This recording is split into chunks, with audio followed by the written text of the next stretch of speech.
keenyaatii fi akka amantaa keenyaattis haadha ala jiraattu takka tan manni irra caccabe. أحب الأعمال إلى الله سرور تدخل على قلب مؤمن جنبي صلوات ربي وسلام عليه دلقا ربي برت أكان جالتم قلبي نما قمتشي سوريا مسكينو والقنديستني والبرد أبتني خنا قفا وصون تاني إسا أراني جل قبسيفنا ملي إسا تمراتي متي باتي لمن كناف وجين تلو أولتما يسر من جارون بكيلتو دابون داندي ولو تلچون منا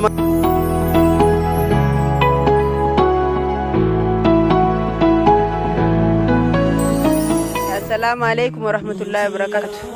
وعليكم السلام ورحمة الله وبركاته. أرواني قدانا ستة وليك بمنف أكما بيكموتي أكا باري في أكا أمنتا ديناتيس haadha ala jiraattu takka tan manni irra caccabe roobaaf caama keessaa galchuun ajirii yookaan su'aaba waan qabduuf nuti sarra sagantaa tanaas irra qopheessinee isiidhaa mana ijaaruudhaaf asitti walitti qabamnee jirra. Asumaan kabajamtoonni keenya kabajamoon keenya itti gaafatamaan paartii obbo Adam Aliyyi, itti aanaa bulchaa obbo Saaladdii Yusuf akkasuma itti gaafatamaan ijaarsaa obbo Shaamee Abdoosh akkasuma abbootii amantaatii fi abbootii gadaadhaa hawaasni keenyaa fi dargaggoonni keenya hundi fi hoggansi dubartii kanarra uffata aadaatiin akkana miidhaganii dhufanii haadha teenya akka dubartiittis haadha teenya taroobaaf caama keessa jirtu manatti ijaarree mana galchuu qabna jennee har'a sagantaa tana waliin bareechuuf asitti argamu. Akkuma amantaa teenyaatii fi akkuma rabbiin jaalatutti sagantaa teenya tanallee eebbaan akka nu eegalu gamanumaan sheeka keenya kabajamaa Shee Anas asumaan akka du'aa nu godhu carraa kan nuufi barbaada. Bismillah alhamdulillah assalatu wassalamu ala rasulillah sallallahu alaihi wasallam. Assalamu alaikum warahmatullahi wabarakatuh. Akkasigaa wanni irra walii qabamne kuma kantiibaa magaalaa teenyaa adde Feeruzaan ibsitee mana hiyyeessarraa diigamaa jiru diiganii isaaf haaromsuu fi hojii rabbiin jaalatus tanuma. أحب الأعمال إلى الله سرور تدخل على قلب مؤمن جنبي صلوات ربي وسلام عليه دلقا ربي برت أكان جالتم قلبي نما قمتشي سوريا مسكينة قمتشي سوش على أنت ربي قمتشي تنجرتو ربي سنا قمتشي ربي سنا قمتشي ربي سنا قمتشي هدو دلقا بريدو دلقا جرتني ربي سنرها قبل ربي سنرها قبل ربي سنرها قبل hunda keessan akkuma hiyyeessa ol fuunattanii yaaddanii fi rabbi ol isinaa fuudhu rabbi ol isinaa fuudhu mana kufu jiru irraa ol qabuudhaaf mana dulloomee jiru isaaf haaromsuudhaaf isinii carraaquu garree wanni tana caalaa nama gammachiiftu hin jirtu rabbi isinaa gammachiisu biyya teenya illee biyya nagaa rabbi nu haa godhu biyya teenya biyya quufaa rabbi nu haa godhu biyya misoomaa gabbinaa rabbi nu haa godhu rahmata illee barakaa rabbi nu haa godhu balaa biyya teenya nagaa dhorkuu barbaadu rabbi nurraa haa deebisu tasamii samii rabbi nurraa haa qabu talafaa lafa rabbi nurraa haa qabu biyya teenya biyya guddinaa biyya misoomaa biyya diinta duniyaan dagaayitu rabbi nu haa godhu akkasigaa hedduu nama gammachiiftan hedduu hojiin teessan namatti tolti haaluma kanaan jabaadhaa hiyyeessa biraallee bakka jirutti waan akkanaa bakka hunda gubbaarraa kaasee hanga jalaatti wanni kanaa dalagamaa akka jirtu nutis arkaa jirra kana egaan jeegaa nama hedduu jira an hedduun turu wassalaamu alaikum warahmatullahi wabarakaatuh. Hojiin tun hojii bareedduu rabbiin jaalatu cimtanii hundummaan keessanuu bakka jirtanii roga jirtaniin hiyyeessa rakkataa miskiina keenya bira dhaabbattanii jireenya isaanii irraa fooyyessuuf irraa jijjiirtanii gammachiisuudhaaf akka tattaaffii tana eegaltanii itti fuftan asumaan isin dhaammanna rabbiin hunda keessanuu yaada muraada waan yaaddan bakka isin yaaddan rabbi isin haa guutu hooggansa gaarii akkana argachuun nuuf carraadha kalee akka turreni beeyna irra nama dukkana kalee san beeku ifa irraa beeka nama rakkoo kalee san argeetu gabbinaa fi haala bareedaa amma jiru kanaas beeka yoo rakkoo kalee san arguu baatte akka irra jiru kana arguu hin dandeessu nuti nama kalee biyyaatti baqatee rakkatee deemotee beela'ee akka hedduu keessa dabre arra ammoo akka kana hoggaa argannu isin kana hunda caalaanaa gammada jeetii yaada maaliif jennaan hedduun itti rakkadde waan tureef akka kalee ture san akka arraa kana qaayidaa isaatii naaf beeka faayidaa isaatii naaf beeka gammachuun nuti nu dhageemtu akkana hangas hin jaamtu kalee isinii waldeessaa turre arra ammoo qaama keenya obboleeyyan keenya wajji mareenna wajji olla wajji bulla waa hunda wajji qabna tadhabne wajji dhabna akkasii wal beeknee wajji wal qabannee jiraachuu jirra kun nuuf gammachuu guddaadha rabbi isin haa gammachiisu wajjillee rabbi nu haa dhiisu warra biyya tana hojii tolchu rabbi nu haa godhu warra biyya tana hojii guddisu rabbi nu haa godhu akka dabreessan rabbi nutti hin deebisin akka hamaa rabbi nurraa haa qabu akka gurraa dhageettiin tolle rabbi nurraa haa qabu akka harkattiin tole rabbi nurra haa qabu akka gaarii rabbi waliin nu haa qabu biyya teenya irra deebinee nagaa rabbi nu haa godhu nagaa malee hamtuu rabbi nurra haa qabu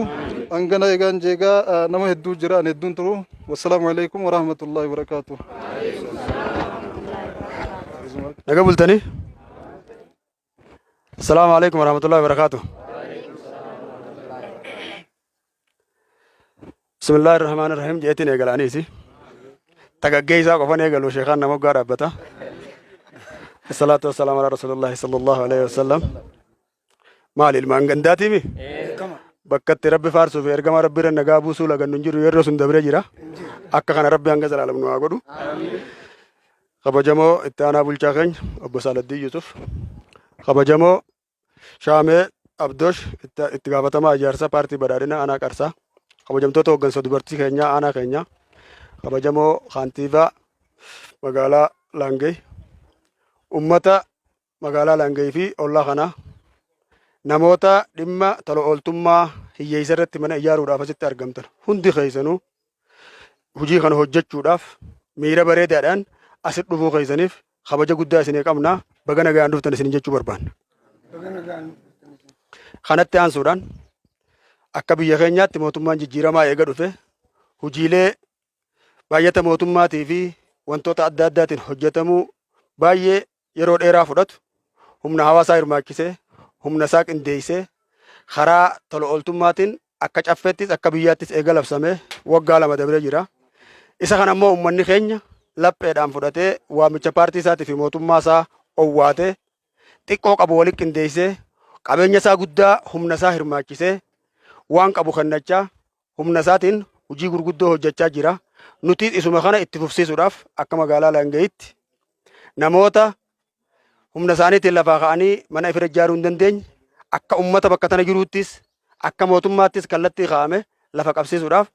warra magaalaa Qarsaa irratti har'a waamicha dubartii keenyaaf keessaa haadha teenya irratti mana haa ijaarru jedhee dhimmi dubartii fi daa'immanii federaala irraa ka'ee hanga dakaatti waameef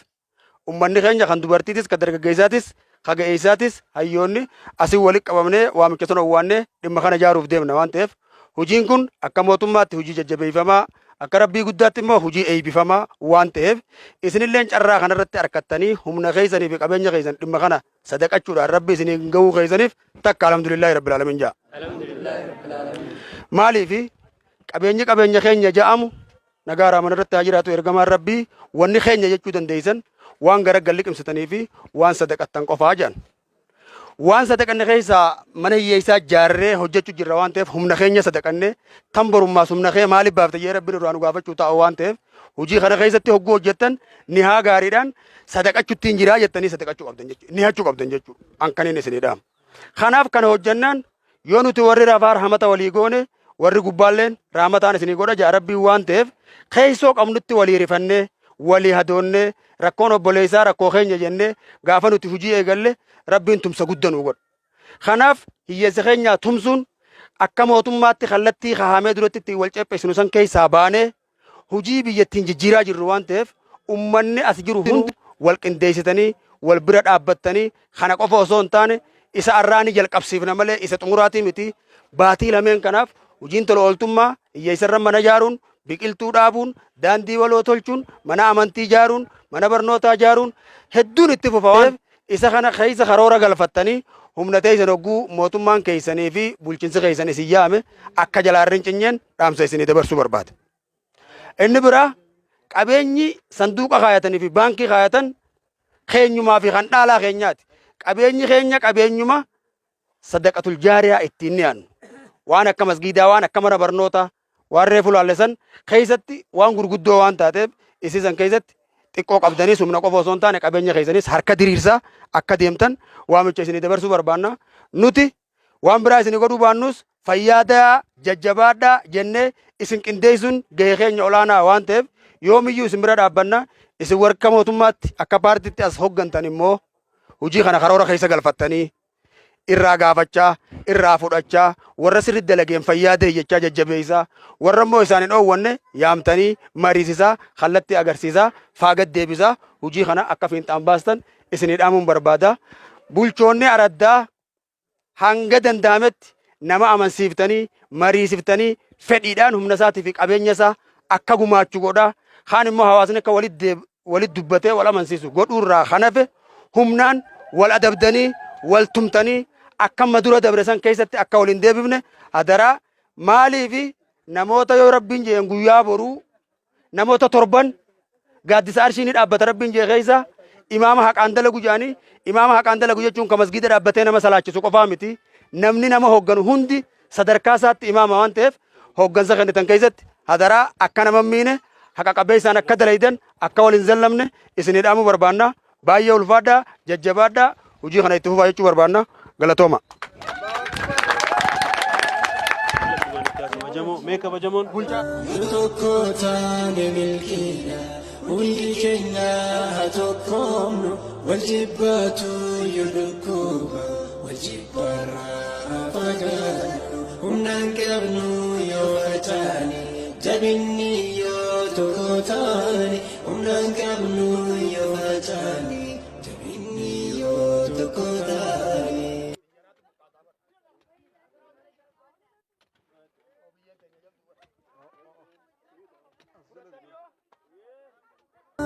Tokko taane milkiidha hundi keenya haa tokkoomnu wal jibbaatu yoo dhukkuba wal jibbarraa fagaannu humnaan qabnu yoo taane jabinni yoo tokko taane humnaan qabnu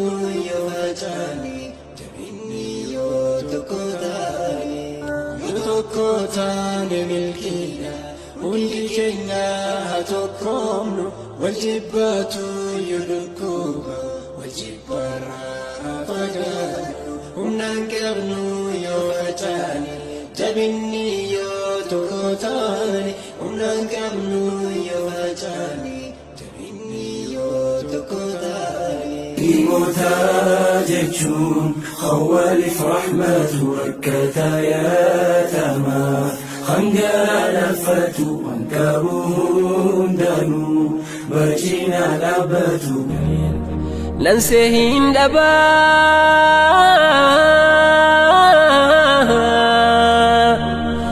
kanabu ansituhu anis bihi yanqabaha biyatuhu ya harmi biya bada'atu ila ahlime jalan wasira